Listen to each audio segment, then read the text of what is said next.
thế nên là tôi nghĩ là trận đấu ngày mai hẳn sẽ là một cái trận đấu khó khăn. Tuy nhiên thì Mengejutkan dan bikin geger, kabar duka mendadak datang dari Vietnam. Sang pelatih dan para pemain tanpa disangka malah membuka borok rahasia kelemahan tim mereka sendiri di depan publik.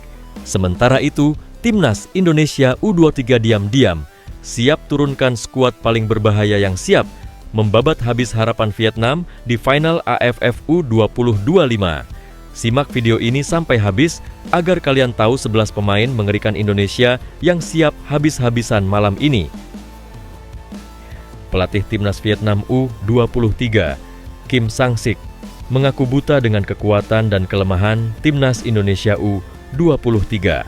Padahal, kedua tim akan saling berhadapan di final Piala AFF U23 2025. Akankah hal ini menguntungkan Timnas Indonesia U23? Tetapi, Kim Sang-sik memastikan akan mempelajari kekuatan dan kelemahan tim lawan. Ya, Vietnam U23 akan hadapi Timnas Indonesia U23 di final Piala AFF U23 2025. Laga itu akan dimainkan di Stadion Utama Gelora Bung Karno, SUGBK, Jakarta, Selasa 29 Juli 2025 pukul 20.00 waktu Indonesia Barat. Kim Sang-sik mengatakan sejauh ini timnya belum pernah melawan Timnas Indonesia U23 semenjak dipimpin Gerald Vandenburg. Jadi, dia memiliki gambaran detail soal penampilan Garuda Muda saat ini. Saya belum pernah bermain dengan manajer Indonesia saat ini, jadi tidak banyak yang bisa dikatakan, kata Kim Sang-sik di Jakarta, Jumat 25 Juli 2025. Kami harus menganalisisnya. Intinya, Indonesia semakin baik saat dilatih oleh Shin Tae-yong atau manajer saat ini. Shin Tae-yong juga membawa banyak peningkatan bagi tim nasional Indonesia. Tambahnya, menurut Kim Sang-sik, Timnas Indonesia U23 memang mengalami perkembangan cukup signifikan. Jadi, dia tegaskan tidak akan meremehkan Jens Raven dan kolega. Sekarang, Indonesia juga semakin kuat. Kami harus menganalisis pertandingan semifinal dengan sangat baik dan siap untuk final, ucapnya. Vietnam U23 diketahui juara bertahan Piala AFF U23. Pada edisi 2023, mereka mengalahkan Timnas Indonesia U23 dengan skor 0-0, 6-5 di laga final hingga angkat trofi juara.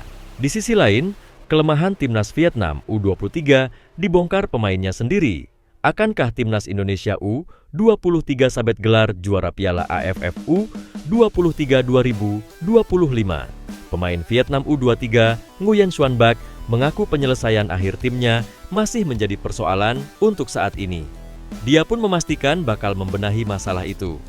Ya, Timnas Vietnam U23 akan hadapi Timnas Indonesia U23 di final Piala AFF U23 2025. Pertandingan seru itu akan digelar di Stadion Utama Gelora Bung Karno, SUGBK, Jakarta, Selasa 29 Juli 2020, 5 pukul 20.00 waktu Indonesia Barat.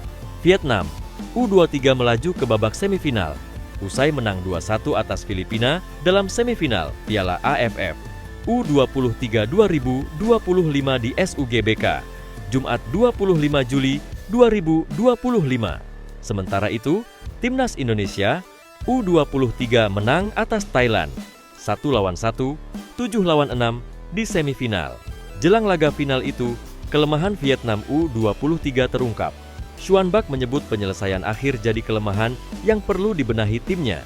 Tercatat, Vietnam U23 melakukan 10 kali tembakan tepat sasaran dan 4 kali belum mengancam gawang lawan saat melawan Filipina U23 di semifinal.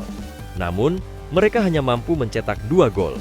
Kami harus berlatih dan meningkatkan penyelesaian akhir kami, kata Xuan Bach Nguyen usai laga melawan Filipina U23. Saya pikir kami seharusnya bisa bermain lebih baik. Menurut saya, ini adalah pertandingan yang sangat sulit. Namun, pelatih kami menerapkan taktik yang sangat tepat untuk lawan kami. Lanjutnya, Vietnam U23 berstatus juara bertahan Piala AFF U23. Pada edisi sebelum, mereka mengalahkan skuad Garuda Muda di final dengan skor 0-0. Sementara itu, Vandenburg diprediksi akan kembali merombak skuadnya di laga final nanti.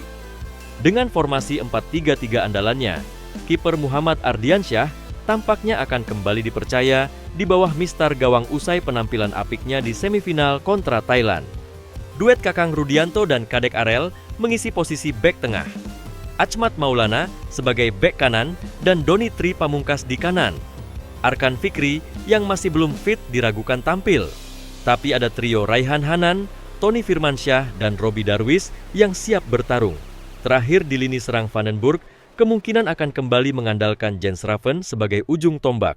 Dia ditemani dua winger Victor Dethan dan Rahmat Arjuna. Bagaimana guys menurut kalian? Apakah kalian yakin dengan prediksi pemain yang diturunkan oleh Gerard Vandenburg malam nanti? Kalau admin sih yakin-yakin aja ya. Apalagi kalau pemain diaspora semacam El Preman Justin Hubner diturunkan, skuad timnas jadi tambah kokoh melihat lawannya Vietnam yang terkenal main kungfu dan tarkam jago menciderai pemain Indonesia. Admin sendiri memprediksi skor nanti malam Indonesia akan menang 4-0. Kalau kalian sendiri gimana guys? Coba tulis prediksi skor kalian pada komentar di bawah ini ya. Sebelum lanjut ke beritanya, dukung channel ini dengan cara subscribe sekarang juga, agar kamu selalu update dengan berita timnas Indonesia yang berkualitas dari kami. Terima kasih. Kiper timnas U23 Indonesia, Muhammad Ardiansyah, menjadi sorotan di Vietnam. Timnas U23 Indonesia akan menantang Vietnam pada laga final ASEAN Cup U20 2025. Laga ini akan digelar di Stadion Utama Gelora Bung Karno, Selasa 29 Juli. Garuda Muda datang dengan kepercayaan diri setelah tampil solid sejak penyisihan grup hingga mengalahkan Thailand di semifinal. Salah satu yang jadi kunci adalah pertahanan rapat sekaligus performa apik Ardiansyah. Media asal Vietnam, Tet Hao 247, memberikan analisa terkait skuad Garuda Muda. Menariknya, mereka justru tidak memberikan sorotan lebih pada striker timnas U23 Indonesia Jens Raven. Mereka menilai bahwa sosok Muhammad Ardiansyah cukup sulit ditaklukkan di laga final. Penampilannya konsisten sehingga mencetak gol ke gawang Indonesia akan jadi tugas yang tidak mudah. Kiper Indonesia U23 Muhammad Ardiansyah menjadi perisai baja paling sulit di ASEAN Cup U20 2025. Terutama setelah penampilan sebelum Thailand U23 di semifinal, tulis laporan Tet Hao 247. Selanjutnya mereka menilai bahwa kiper PSM Makassar tersebut memiliki kemampuan yang baik, terutama dalam ketenangan dan menjaga gawang Indonesia sulit ditembus lawan. Ini menjadi kekuatan penting dan Golden Start harus bisa melakukan sesuatu untuk menembus pertahanan lawan. Keuntungan lain dari Ardiansyah adalah kemampuan untuk memilih posisi yang sangat baik. Tidak hanya dalam menghadapi serangan tetapi juga ketika tim tuan rumah mengerahkan bola atau menerima umpan. Lanjutnya, Tet Hao 247 bahkan mengakui bahwa Ardiansyah akan jadi ujian berat untuk lini serang Vietnam. Pelatih Kim Sang-sik tentu memiliki waktu untuk menganalisa permainan Garuda Muda dan menemukan strategi terbaik. Apalagi dia sudah menonton langsung laga Indonesia melawan Thailand dari tribun.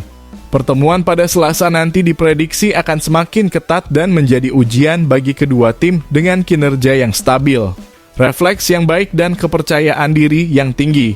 Ardiansyah pasti akan menjadi tantangan maksimal bagi Vietnam U23 yang tidak benar-benar menawan di tahap penilaian. Final Asia Tenggara U20 2025 menjanjikan untuk menjadi kompetisi yang menegangkan. Vietnam U23 perlu meningkatkan kemampuan untuk menyelesaikan jika tidak terendam di depan tembok bernama Ardiansyah, tutupnya.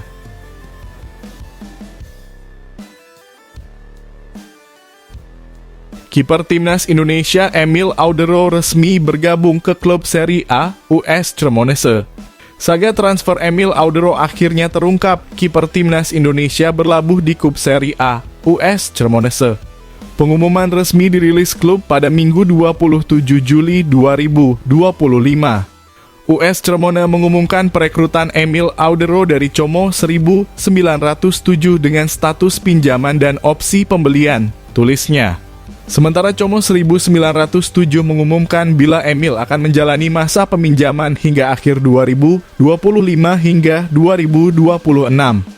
Sejatinya kabar Emil akan gabung Cremonese sudah dicium media-media Italia sebelum ini. Jurnalis kenamaan Italia Gianluca Di Marzio sudah memberitakan transfer ini sejak Kamis 24 Juli 2025 US Cremonese dan Audero kesepakatan tercapai, tulis Di Marzio. Deal diprediksi akan segera difinalisasi hari ini atau besok. Kabar ini sekaligus menjadi berita bahagia buat timnas Indonesia. Emil Audero akan melanjutkan kiprah pemain timnas Indonesia yang akan berkompetisi di kasta tertinggi Liga Italia. Sebelumnya Jay Itzes jadi orang pertama Indonesia yang bermain di Serie A pada musim 2024 hingga 2025. Kini sang kapten Garuda masih bersama Venezia yang terdegradasi ke Serie B. Andai ada klub Serie A yang meminangnya, maka Bang Jay bisa kembali merasakan kasta tertinggi Liga Italia sekali lagi. Terkini, Genoa dikabarkan menjadi peminat paling serius Jay Itzes. Mereka rela merogoh kocek sebesar 6 juta euro, tapi Venezia kekeh ingin mendapatkan uang 10 juta euro dari penjualan Jay Itzes. Tampaknya Venezia juga akan tetap menunggu ada klub peminat yang rela merogoh 10 juta euro untuk Jay Itzes. Karena Genoa dikabarkan akan mengalihkan targetnya ke Leo Ostigard ketimbang mengejar Jay Itzes yang kemahalan. Di Transfermarkt sendiri, nilai pasar Jay Itzes mencapai 7,5 juta euro. Ia masih terikat kontrak dengan Venezia hingga Juni 2027.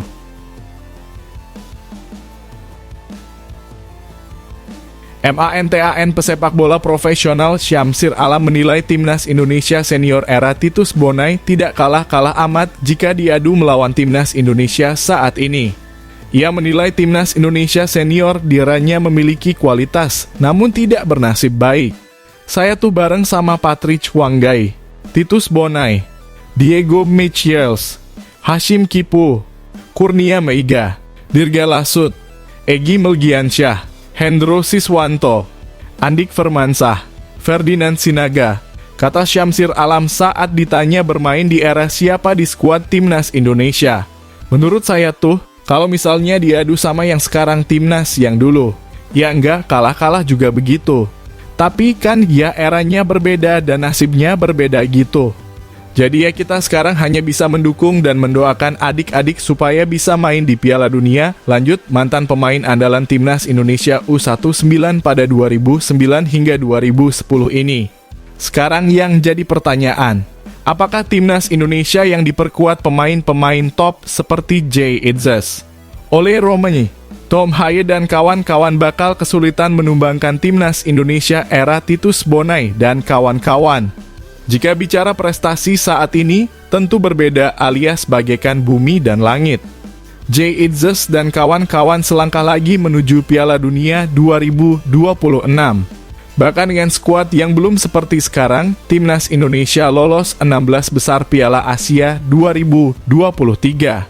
Sementara di era Titus Bonai, Kurnia Meiga, dan lain-lain, prestasi timnas Indonesia hanya menjadi runner-up Piala AFF 2016.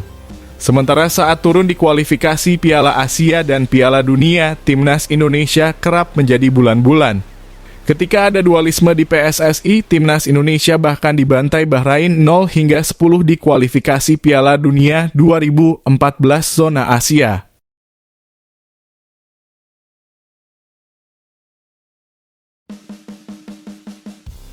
Donitri Pamungkas mampu tampil apik sebagai bek kiri maupun gelandang serang bersama timnas U33 Indonesia di ASEAN Cup U33 2025. Donitri Pamungkas menunjukkan kemampuan bermain di berbagai posisi dalam beberapa waktu terakhir. Di ASEAN Cup 2024, Shin Tae-yong memainkannya sebagai bek tengah di turnamen yang diikuti timnas senior. Setengah tahun berselang di ASEAN Cup U23 2025, Gerald Vandenberg merasakan betul betapa multifungsinya Doni. Pemain Persija Jakarta itu menjadi satu-satunya penghuni back four yang bermain dalam 3 laga fase grup. Dalam 3 laga melawan Brunei, Malaysia, dan Filipina, Doni selalu bermain sebagai starter. Ia konsisten bermain sebagai bek kiri dalam formasi 4 bek. Menginjak laga semifinal melawan Thailand, Vandenberg membutuhkannya di posisi lain. Garuda Muda mengalami krisis gelandang lantaran Tony Firmansyah dan Arhan Fikri mengalami cedera. Vandenberg memasang Doni sebagai gelandang serang. dengan Robbie Darwish dan Dominikus Dion membentuk trio. Dibanding Dion yang mendapat kritik tajam, Doni tampil mengesankan di dekat lini serang. Ia nyaris tak pernah kehilangan bola ketika menerima bola di antara ruang rapat Thailand. Kombinasinya dengan sesama pemain Persija Raihan Hanan juga mengundang decak kagum. Sejujurnya, soal Doni, dia pemain berkualitas. Dia memang bisa bermain di banyak posisi, ujar Vandenburg sebelum partai semifinal. Tapi kita harus keadaan tim kita, karena ini hal penting. Kita harus menyesuaikan permainan berdasarkan pemain kita, tambahnya. Di level klub, Doni memang beberapa kali dicoba di sektor gelandang pada era Thomas Doll atau Carlos Pena. Kini masih membela timnas. Pelatih baru Persija Mauricio Souza sudah menyanjung sang wonderkid.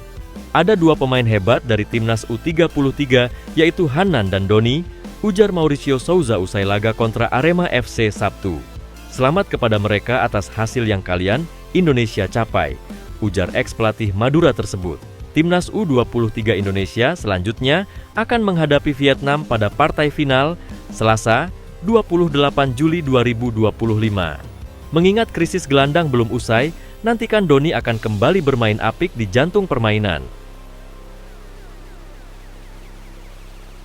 Menjelang laga puncak final Piala AFF U23 2025 melawan Vietnam U23, suasana di lapangan latihan Timnas Indonesia U23 bisa saja mendadak gempar dengan kehadiran tiga pemain yang menjadi sorotan publik sepak bola nasional.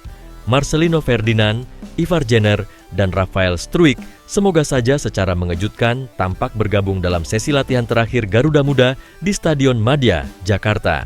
Apabila benar, kehadiran ketiga pemain tersebut sontak memicu gelombang optimisme baru di kalangan supporter. Pasalnya, performa skuad asuhan Gerald Vandenburg sempat menuai kritik tajam, terutama setelah beberapa pemain inti dinilai tampil di bawah ekspektasi sepanjang turnamen. Salah satu sorotan utama adalah absennya Arhan Fikri, gelandang kreatif yang harus menepi akibat cedera yang dialaminya pada laga fase grup melawan Filipina, sehingga sang pemain absen saat melawan Malaysia dan Thailand.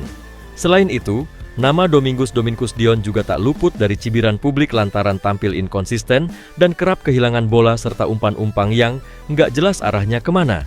Hoki Caraka, yang sebelumnya digadang-gadang menjadi andalan di lini depan, justru dianggap menjadi beban karena minim kontribusi gol selama babak penyisihan hingga semifinal.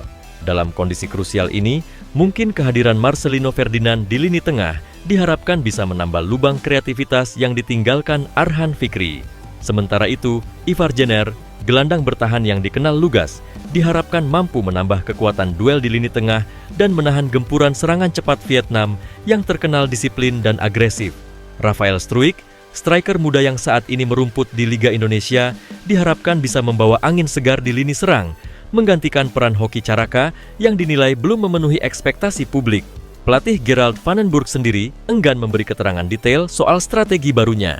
Namun, dalam konferensi pers singkat seusai latihan, mungkin saja ia tak menampik bahwa kehadiran Marcelino, Ivar, dan Rafael memang bagian dari rencana besar untuk memaksimalkan potensi tim di laga final nanti. Bisa saja, Vandenburg juga menegaskan bahwa semua pemain yang dipanggil adalah mereka yang siap tempur dan memiliki mental juara. Supporter yang hadir di sekitar area latihan pun menyambut kabar ini dengan antusias. Banyak yang berharap kombinasi pengalaman dan determinasi tiga pemain tambahan ini mampu menjadi pembeda di final nanti. Apalagi, Vietnam U23 bukan lawan sembarangan. Tim berjuluk Golden Star Warriors ini tampil meyakinkan sepanjang turnamen dengan pertahanan rapat dan serangan balik mematikan. Selain itu, di luar lapangan mungkin atmosfer latihan juga tampak lebih hidup dengan kehadiran Marcelino, Ivar, dan Rafael. Seperti biasanya saat di timnas senior, ketiganya bisa saja terlihat akrab membaur dengan rekan setim, berlatih intens, dan beberapa kali mendapat instruksi khusus dari Vandenburg. Mereka juga tampak serius mengasah penyelesaian akhir, taktik penempatan posisi, dan skema transisi cepat yang akan menjadi senjata utama untuk menembus pertahanan kokoh Vietnam. Kini, seluruh mata publik sepak bola Indonesia tertuju pada laga final yang akan digelar di Stadion Gelora Bung Karno. Harapan besar kembali membuncah agar Garuda Muda mampu menaklukkan Vietnam dan membawa pulang trofi bergengsi Piala AFF U23 2025, sekaligus membungkam kritik dan membayar lunas kepercayaan para pendukung setia. serta menjadi ajang balas dendam 2 tahun yang lalu. Mampukah kehadiran Marcelino Ferdinand, Ivar Jenner, dan Rafael Struijk menjadi solusi atas lubang di skuad Garuda Muda? Akankah Indonesia U23 tampil lebih tajam dan solid untuk merebut gelar juara? Semua mata akan menyaksikan jawabannya pada malam final 29 Juli nanti. Bagaimana guys menurut kalian? Apakah kalian setuju Ivar Jenner, Marcelino, dan Rafael Struijk dipanggil ke timnas U23 untuk tampil di final lawan Vietnam nanti? Coba tulis pendapat kalian pada komentar di bawah ini ya. Asisten pelatih tim nasional, Timnas Indonesia U23, Frank van Kempen, berharap timnya bisa meraih kemenangan atas Vietnam dalam 90 menit waktu normal di final Piala AFF U23 2025. Ia menilai, jika pertandingan harus berlanjut ke drama adu penalti, peluang kedua tim akan sama kuat alias 50-50. Pertemuan antara dua tim kuat ini akan tersaji di laga final Piala AFF U23 2025. Pertandingan krusial tersebut dijadwalkan berlangsung di Stadion Utama Gelora Bung Karno, SUGBK, Jakarta, pada Selasa 29 Juli 2025 pukul 20.00 waktu Indonesia Barat. Van Kempen mengaku sangat senang Timnas Indonesia U23 berhasil lolos ke final Piala AFF U23 2025. Ia memastikan skuad Garuda Muda akan melakukan persiapan sebaik mungkin agar bisa tampil maksimal di pertandingan final nanti. Kami sangat siap bermain di final, ujar Van Kempen usai laga, dikutip Minggu 27 Juli 2025. Pria asal Belanda itu berharap laga antara Timnas Indonesia U23 versus Vietnam tidak berlanjut.